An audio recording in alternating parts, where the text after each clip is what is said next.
njegov show mi se nikad nije svideo. U 20 puta jednom te nasmeje, nikad nije znao da dozira.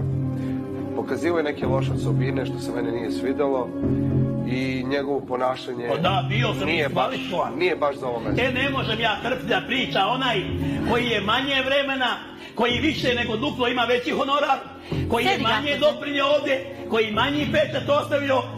Vreme će pokazati ovoj instituciji, ovoj televiziji, nikada prvi neću okrenuti leđa i prvi napustiti. Dok me zovu, odazivat se i dok me drže, i narod dok me drži. Dalje, sam više doprinio, ali sam 10 puta i 50 puta više izgubio na svom krdu, na svom imanju.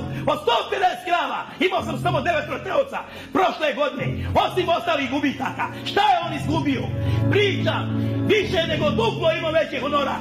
Uzeo prošle godine moje prvo mjesto i sada priča, javno priča, neka mi Bog sudi. Sad bi izašao na javna vještanja, na sve televizija, da je ovo ovako što pričam. Podlacije, izbacivanje.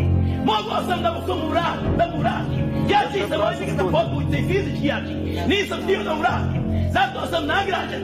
Toga istog dana rekao sam neću mu vratiti. Kad sam rekao da mu neću vratiti, moram pljuvati tuđi. Isti dan istu večer iskoristio.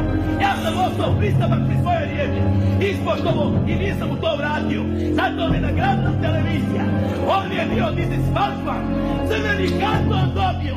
Vratio se kao povratnik.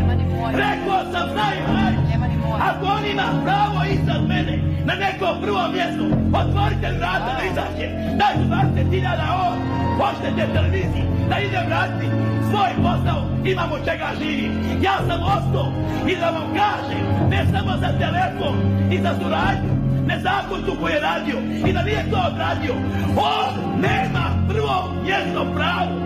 Zakonski, pričam ja svima advokatima svijeta, pričam ja i 4 strane advokata koja ima, ovo gledaju, on nema zakonsko pravo, ja sam pravi na prvo mjesto kao povratnik koji je bio crveni karton dobili s Falkom, da pobjedi Zmaja, da uzme više nego duplo honora, da uzme nezakonsko prvo mjesto prošle godine i da me pobjedi sad. Stigla se crna zemlja, stigla se Srbija, da me pobjedi poštopne jednog proizvođača, da je 100 Zmajeva bilo u Republici Srpskoj, bila bi najbogatija država na Balkanu.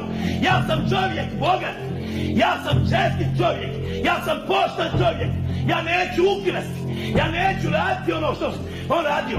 On išao u moje Šipovo i sviđao dok sam ja ovdje znao i prolijevo i držao govore. On se pripremio i punio se kao akumulator. Došao spremen na mene ovdje, umornog, pa i živim 16 mjeseci, starih 33 godine od njega i da pobjedi on mene. Malo mu je to bilo, napucao Zoricu, pogazili ugovor. 2 mjeseca koji je bio sporazum, koji je važniji u ovoj televiziji od Dejtonskog sporazuma. Dovoljno si pričao. Poštovana produkcijo, pričam ja. Hvala Zmaju. Aj, narod je rekao svoje. To je sramota za Srbiju. To je sramota. Najveća sramota Izraela. Ja sam junak većina. Ja sam bio javna ličnost. Ja sam bolji za kraj.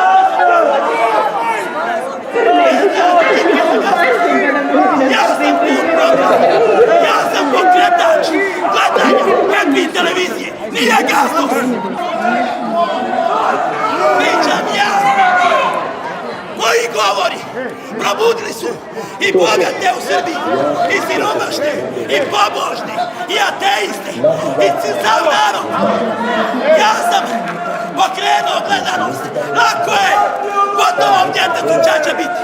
U dobru je lako dobar biti. Upuci se, ostavimo nas. Pričam ja.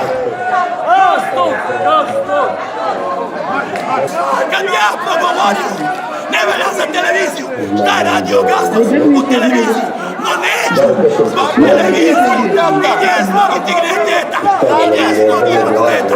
Pričam ja, uz dužno poštovanje Happy televiziji, čiji jesam sledbenik, gdje sam i položio zakletvu na malom bazenu. Godina bila ovako mjesec, pričam ja.